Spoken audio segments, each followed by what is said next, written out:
वक्रतुण्डं महाकाय सूर्यकोटिसम्प्रभ निर्विघ्नं कुरु मे देव सर्वकार्येषु सर्वदा। मंगलम भगवान विष्णु मंगलम गरुड़ध्वज मंगलम पुंडरीकाक्ष मंगलाय तनो हरि। अच्युतं केशवं राम नारायणं कृष्ण दामोदरं वासुदेवं हरि।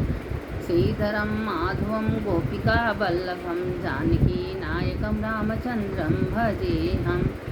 देखिए, कथा रोज रोज रोज रोज सुनना चाहिए। बिना सत्संग विवेक न होई राम कृपा बिना सुलभ। सत्संग तो रोज करना चाहिए, क्योंकि आत्मा के तत्व का सत्संग है।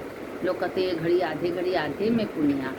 तो गुरु जी जो शिक्षा देते हैं, ज्ञान देते हैं, तो पहले बिना गुरु का ज्ञान नहीं होता है। गुरु तो जरूर जीवन में बनाना चाहिए। अगर आप गुरु नहीं बना रहे हैं तो सीढ़ी चढ़ेंगे नहीं। इसीलिए गुरु का दर्जा भगवान से ज़्यादा है। गुरु ब्रह्मा गुरु विष्णु गुरु देवो महेश्वर गुरु साक्षात परब्रह्म तस्मै श्री गुरु। एक गरीब लड़का था, कहीं से गांव में राजा घूमने निकल गए थे। तो अपने मन में ही सोच रहा था कि काश राजा से भी हम हाथ मिलाते, राजा मेरे घर आते, हम बैठाते। लेकिन अब राजा उसको, गांव का लड़का गरीब, उसको क्यों पूछेंगे। अब उसने ये विचार करके, देखिए हौसला अगर बुलंद हो तो दुनिया में कुछ भी संभव नहीं है। अब उसने विचार करके एक जंगल में गया, एक साधु के कुटिया में साधु का खूब सेवा किया। इतना सेवा किया, साधु कहे तुम इतना जैसे मेरा सेवा कर, तुमको क्या चाहिए। कहे महात्मा हमको कुछ नहीं चाहिए, बस यही एक तमन्ना है कि राजा हमसे हाथ मिलाए या कहें कि आओ तुम मेरे बगल में बैठो। कहे बस इतना ही बात है। कहें ठीक है। कहें जाइए, राजा का महल बन रहा है, वहाँ काम करिए मन लगा के।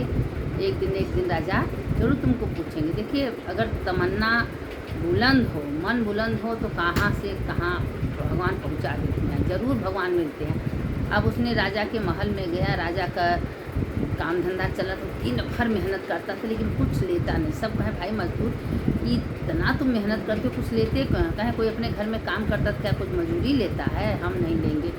तो जब महल बन के तैयार, राजा बड़ा खुश हुए, बड़ा सुंदर महल।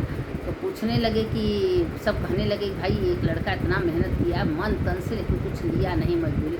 राजा का इज्जत से उसको बुलाए। राजा अपने बगल में हाथ पकड़ के बैठा। कहे मित्र तुम मेरे बगल में बैठो। तो राजा पूछे तुमको क्या चाहिए। कहे हमको कुछ नहीं चाहिए, जो चाहिए सो मिल गया। तो राजा बड़ा खुश हुए। तो राजा उसी दिन से उसको अपने मंत्री घोषित कर दी, तुम्हारे राज्य में हल्का मंत्री रहोगे और सारा देखभाल तुम करोगे। तो कहने का ये मतलब, जब मन अगर सिद्धांत बुलंद हो कि हम पाने के लायक, हमको ये पाना है, तो मन लगा के अगर करेंगे तो भगवान जरूर देंगे। भगवान भक्त के आगे झुक जाते हैं। अगर आप नियम से रोज़ भगवान का धर्म कर्म पूजा करनी है, एक लोटा जल चढ़ानी है, तो एक दिन एक आपको मिलना है। देखिए, एक लोटा जल चढ़ाने का क्या महत्व है। तो इतना शरीर से आपको दिन भर में जूठ साज पाप सब तुरंत नष्ट हो जाता है। इसीलिए मंदिर जाना, एक लोटा जल चढ़ाना ये मामूली बात नहीं है, करना चाहिए सबको। इसीलिए भगवान कहते हैं कि मन को बुलंद रखना चाहिए। अब चलिए, इस बात तो हो गया है। अब वैशाख महात्म का थोड़ा सा कथा सुन लीजिए कि वैशाख महीने में कितना बड़ा महत्व है। श्री सूत जी बोले कि अब आप पाप के नाश करता इस महाशय का वर्णन करता हूँ। माधव मास की शुक्ल पक्ष अक्षय तृतीया के दिन जो सूर्योदय में प्रातःकाल स्नान करते हुए संपूर्ण पापों से छूटकर विष्णु धाम को जाते हैं। इस तिथि के प्रख्यान कैसे हुए वह वर्णन करता हूँ। हे राजन, प्राचीन काल में राजा बलि के संग इंद्र का युद्ध हुआ। इंद्र पातालवासी बलि को जीतकर पृथ्वी पर गए, आश्रय में गया। वहाँ आनंदमयी गर्भिणी स्त्री को देखा। उसकी कमर में स्वर्ण सूत किरणी शोभा दे रही थी। अनेक प्रकार के वस्त्र धारण किए। मधुर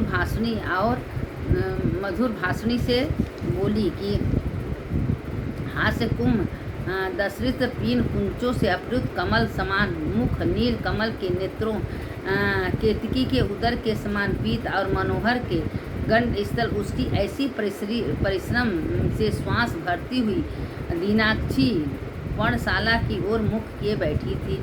शयन करती हुई उसको देख इंद्र को मोह उत्पन्न हुआ और बलपूर्वक उस गर्भिणी स्त्री से भोग करने में प्रवृत्त हो गया, करने लगा। तब गर्भस्य पिंड ने अपने गिरने से के भय से दुखी हो गया।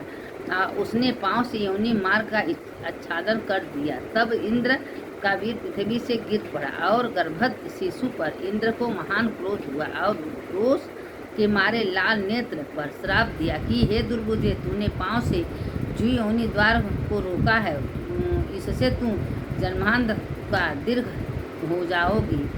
देखिए, इंद्र हर समय दुष्टपना किए हैं। कहीं भी कोई स्त्री को देखे हैं क्या वो देवता हैं, लेकिन पाप का भागी तो बने हैं ना। कौन कौन सा पाप इंद्र नहीं भोगी हैं, लेकिन तब वो इंद्र के समझ में नहीं आया और मेरू की कंदरा में से जा घुसा और वहाँ बैठकर उग्र तप करने लगा। तब इंद्र लज्जा के मारे मेरू में जा घुसा। तब तो राजा बलि और संगी दैत्य गण गुप्त दूतों द्वारा भेद लेकर देवताओं पर आक्रमण कर अमरावती पुरी एवं दिक्पालों को विभूषित और सम्रादित गढ़ स्वामी रहित देवताओं का राज बल पूर्वक भोगने लगा। तब बृहस्पति के पास जा इंद्र वृत्तांत पूछने लगा। बिना स्वामी के हमारे राज्य पर दैत्य के आक्रमण किए। हे महाराज, हमें बताओ, जहाँ इंद्र हो हम वहाँ जाएं और प्रार्थना करें। जब देवताओं ने ऐसा पूछा तब बृहस्पति बोले, रसातल में बलि को जीतकर इंद्र उस आश्रम में गया है और वहाँ उस स्त्री से बलपूर्वक संगम किया। इसलिए वे शिष्यों ने बड़ी निंदा की। लज्जा के मारे स्वर्ग में तो न आया और मेरू के गुफा में जा घुस गया। पहले पाप कर्म करते लोग नहीं सोते हैं, जब पाप हो जाता है तो मन लज्जा करते हैं। आदि से लेकर देवताओं इंद्र ढूंढने लगे, कंदरा में जा पहुँचे। ऐसे इंद्र ने, हम देवताओं के अधीश तुम्हारे लिए नमस्कार है। तुम्हारे बिना हमको दैत्यों ने बड़ा क्लेश दिया है। स्थान भ्रष्ट होकर दुख के मारे जगह जगह भ्रम कर रहे हैं। इंद्र, तू शंका क्यों करता है? यह संपूर्ण जगत का कर्माधीन है। अब देखिए, सब देवता उनको समझा रहे हैं कि तुम क्यों चिंता करते हो। और मान अपमान, दुख सुख, लाभ हानि, हार जीत, ये सब पूर्व मार्जित कर्मों से अनुरोध होता है। इंद्र, इस दुख को पाकर तुम सोचो मत। तब स्त्री गमन दोष, मेरा बल, वीर्य, यश, मंत्र, शक्ति, शास्त्र, विद्या शक्ति आदि सब नष्ट हो जाएंगे। सबको खोकर मैं यहाँ गुफा निवास कर रहा हूँ। बृहस्पति जी कहने लगे, इस मधुसूदन भगवान के प्रिय वैशाख मास के संपूर्ण तिथि बड़ी पुण्य रूप है। देखिए, भगवान बता रहे हैं कि वैशाख मास में सब तिथि बहुत पुण्य योग है। इस तिथि में श्रद्धापूर्वक स्नान आदि करता है, उसने निःसंदेह सहस्त्रों पाप नष्ट हो जाते हैं तथा बहुत बल, वीर और ऐश्वर्य बढ़ते हैं। अतएव अक्षय तृतीया के दिन बलि के बैरी इंद्र द्वारा स्नान सत्कर्म होने चाहिए। ऐसे देवताओं समस्त बृहस्पति से विचार कर इंद्र से वैशाख मास के धर्म कराए। अक्षय तृतीया के दिन मुक्ति और भुक्ति दोनों देने वाला है और पर स्त्री गमन का दोष तत्काल नष्ट हो जाता है। अक्षय तृतीया के एक महाशय से सब वैभव से युक्त हो अमरावती पुरी में प्रवेश किया। फिर इंद्र ने आज्ञा मांगकर सब देवताओं अपने अपने घर चले गए। पितृश्वर पूर्णवत पिंड भाग प्राप्त करने लगे। मुनि स्वाध्याय में तुष्ट हुए। तभी से इस लोक में अक्षय तृतीया प्रख्यात हुआ। यह देवता, ऋषि, पितृगण सबको संतोष देने वाली है। जो इस आख्यान को पढ़ता है, सुनता है या दूसरों को सुनाता है, उसे अक्षय फल की प्राप्ति होती है। देखिए, कथा का कितनी बड़ी महत्व है। अक्षय तृतीया का कोई कथा सुन ले, बड़े से बड़े पाप नष्ट हो जाते हैं और उसको अक्षय फल प्राप्त होता है। जो इस आख्यान को भी सुनते हैं, वैशाख महीने में जो सवेरे उठ के स्नान, दान, जप, तप, पूजा पाठ करते हैं, उसके समस्त पाप तत्काल नष्ट हो जाते हैं। इसमें कोई संदेह नहीं है। अब वैशाख महात्म की एक कहानी सुन लीजिए कि वैशाख महात्म में नहाने से और धर्म करने से क्या पुण्य मिलता है। एक गांव में एक ननद भाभी थी, जो ननद हमेशा उसको पूर्व जन्म के पुण्य से वो वैशाख महीना सवेरे उठती थी, नहाती थी, दिया बत्ती जलाती, तुलसी जी को दीपक जलाती थी, पूजा करती थी।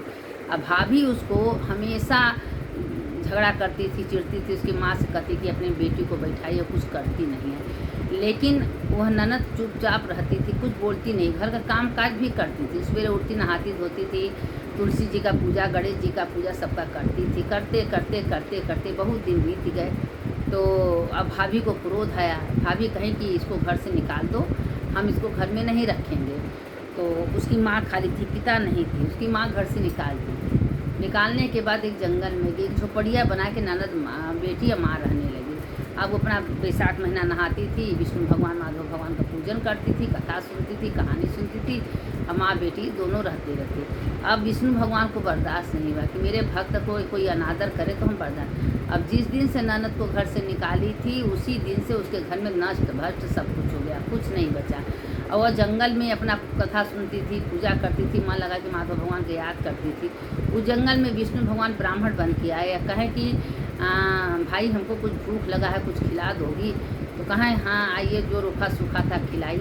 और उतने में विष्णु भगवान आशीर्वाद दिए कि तुम्हारे घर में सब समझा भर जाए। उतने में झोपड़िया से महल हो गई, घर में सुख शांति समृद्धि हो गया।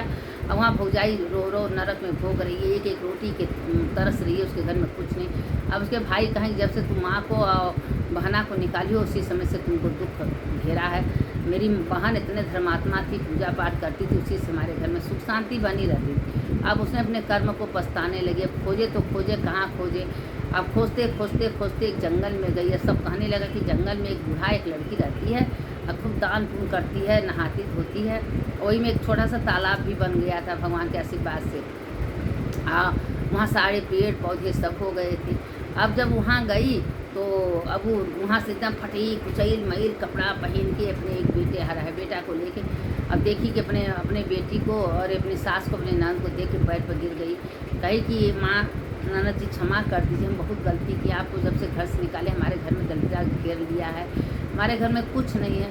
तो कहें भाभी तुम्हारी करनी तुमको मिला, मेरी करनी हमको मिला। हमको तो जंगल में मंगल हो गया, जंगल में विष्णु भगवान अपना रूप बदल के आए। सब कुछ जो अच्छे कर्म करते हैं तो जंगल में रहिए चाहे वन में रहिए, भगवान उसका हमेशा साथ देते। भगवान कहते हैं जहाँ मेरा भक्त रहता है वहाँ हम दौड़े दौड़े जाते हैं। अगर वो मेरा भक्त एक कदम बढ़ाता है तो हम 10 कदम बढ़ाते हैं। अपने भक्तों को कभी हम अकेला नहीं छोड़ते। एक सवेरे से संध्या तक कितना हम भगवान का नाम लेते हैं, जप करते हैं, पूजा करते हैं, ध्यान करते हैं, भगवान सब कुछ देखते हैं और मेरा लिखा पढ़ी होता है। इसीलिए कहते हैं चलते उड़ते बैठते हमेशा भगवान को आगे रखिए। हे भगवान, हे भोलेनाथ, आपकी कृपा से काम हुआ, हे भोलेनाथ आपने जगह, हे भोलेनाथ, भगवान का आगे रख के करते रहिए, सारा काम होते जाएगा, कभी कोई काम में विघ्न नहीं आएगा। और ये कथा का सुनने की इतनी बड़ी महत्व है कि उसको तो कोई और अंत नहीं है। इसीलिए कहते हैं सबसे प्रेम से बोला करिए, प्रेम से रहा करिए, प्रेम दिया करिए। अगर प्रेम से करेंगे तो एक नौकर भी है, वो प्रेम से आपका सारा काम कर देगा। और जहाँ झगड़ा लड़ाई होता है वहाँ लक्ष्मी माता तो रुष्ट हो ही जाती हैं, घर में शांति भी नहीं रहता है। अब इसके आगे की कथा हम कल आप लोग को भेजेंगे, आज इतना है, सुन लीजिए। शंकर शंकर हर हर शंकर शंकर शंकर जय जय शंकर मंगल भवने मंगलहारी उमा जपते त्रिपुरारी अच्युतम केशवम राम नारायणम कृष्ण दामोदरम वासुदेवम हरिम श्रीधरम माधवम गोपिका वल्लभम जानकी नायकम रामचंद्रम भजेहम। सुनने वाले की जय, सुनाने वाले की, जो कथा सुनता है उसका भी जय होता है, जो सुनाता है उसका विजय। से बार बार आप लोग से कहते हैं कि लाइक करिए, सब्सक्राइब सबको करिए, सबको भेजिए, पुण्य की भागी बनिए। कथा सुनाने का बहुत बड़ा महत्व होता है। यह कभी मत सोचिए, अपने सीमित मत रखिए, सबको दीजिए। यह बहुत बड़ा दान है। एक अक्षर दान अगर आप लोग कर दी उसके पुण्य की भागी बनेंगे। सुनने वाले की जय, सुनाने वाले की जय।